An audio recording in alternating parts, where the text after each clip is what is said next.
here again. Thanks for spending a few minutes with me. I want to walk through with you what we call the pre-qualification script. Now, as many people know on my team and outside, that I am a big-time advocate of the Mike Ferry organization. I've been working with them now for 14 years. They've taken my business from zero to selling over 400 properties this year, and everything we do follows his system. And one of the scripts that he has online at MikeFerry.com is a pre-qualification script.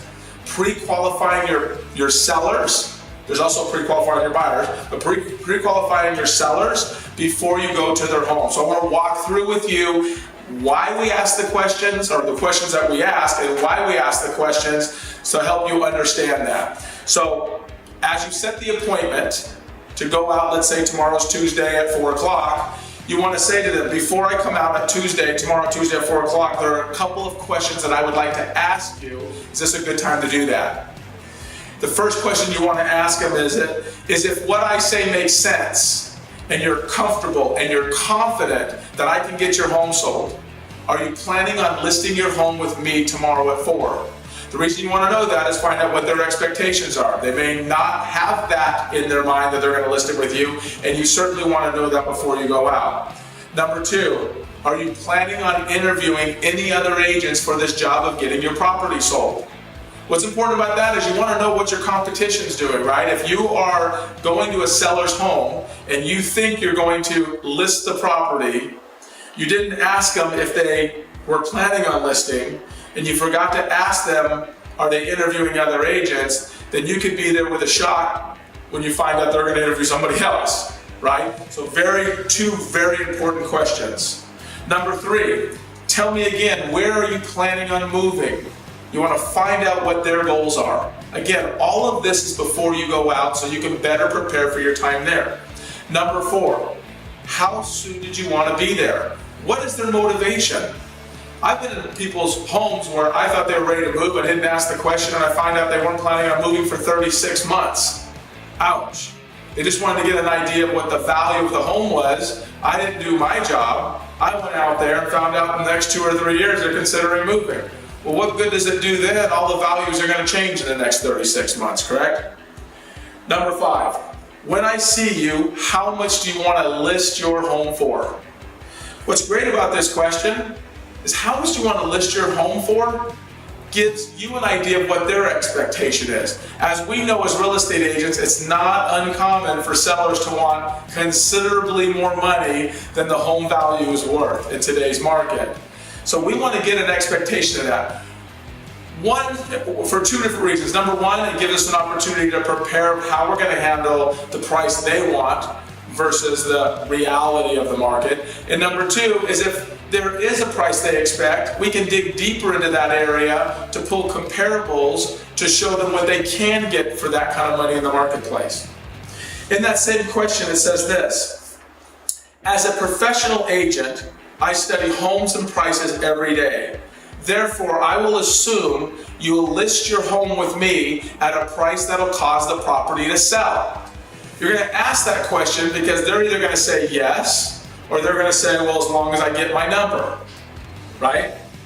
Number 6, so what price won't you go below? The great question about what price won't you go below is you get to find out what is their painful number. What number do they absolutely say, I don't want to go below this number? So at least when you get there, you're prepared. How much do you owe on the property?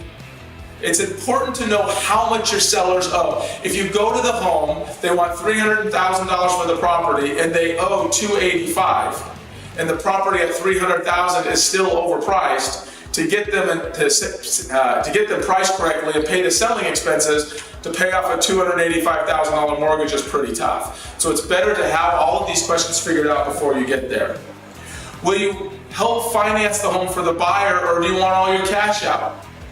Some agents will say to me, well, Bernie, why do you ask that question?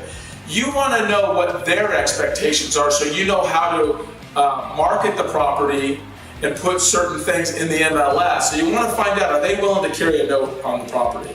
Okay. Will you please describe your home for me?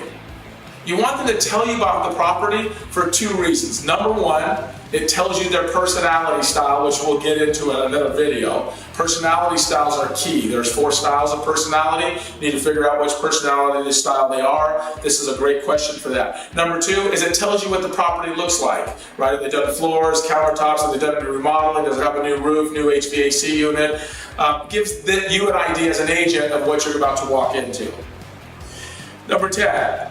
You let them know, I'll be sending over to you by email or by courier a package at the door. You're going to send them the listing contract, all the comps and the comparables sent over to them so they can review that before your appointment.